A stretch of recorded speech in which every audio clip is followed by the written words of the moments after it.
Okay, so we got a basic flange nut here. I've already scaled it up to get the outer dimensions that I need. We'll just slim this down to better reflect exactly what we want.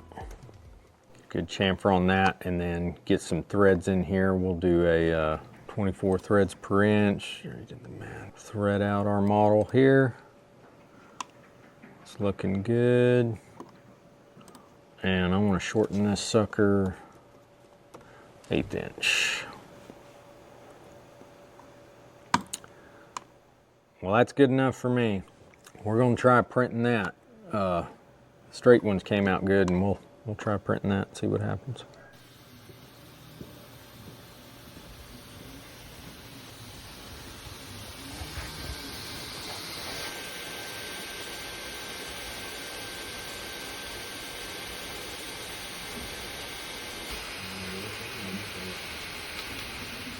And I think this is the last one.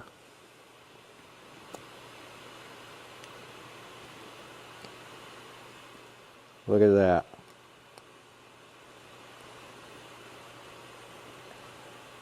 Like silk. Can you believe that? I'm going to be doing more of this. Tell you, we live in a crazy day and age with crazy technology now. So 1/4 inch fuse holders. I'm working out this little rough draft on a panel I'm testing, and without getting into it too much, I've got some currents. This is a shunt. I absolutely need these 1/4 inch glass fuse holders, and I need them to sit in this panel to take some temperature measurements and, you know, do a whole bunch of other stuff with. Well, I cannot get, to save my life, these nuts on the back of these fuse holders to stay in one piece. It does not matter. It's got nothing to do with over tightening. These have set overnight, and I was so disgusted. I came in about an hour ago. Every single one of them except this one is cracked. They break right off, and you can shove them right back down through their holes. It's absolutely disgusting. I was all ready to solder them up. I've gone through actually 13 of them. I broke a whole bunch, and I just thought I was tightening them, so I stopped using a little set of, you know, pliers to hold the nut on the back while I screwed them in. Then I hand tightened them. Then I hand tightened them extremely gently. Then I didn't tighten them at all. I just ran down, and as you can see, put a bunch of blue Loctite. Snap-o. I've never been so glad in my life to have a 3D printer. One of the things I've noticed in aviation is that if it's got any type of approval on it, you will almost never see any plastic that was invented past 1970. And I don't know if that's one of those, you know, you come out with a new product and you're never going to get an approval unless it's, you know, with some plastic that somebody got an approval on back in the 70s. My gut tells me that's probably what it is. There are so many incredible thermoplastics that have come out, especially in the last 5 years, but even in the last 20, that you never see used in aviation. And that's where a 3D printer, if you're working on an experimental project like us, is just an amazing tool. I've never been so glad to have access to a 3D printer. Here's the cute part. What saved my butt in this is these are 1/2 by 24 threads per inch on these.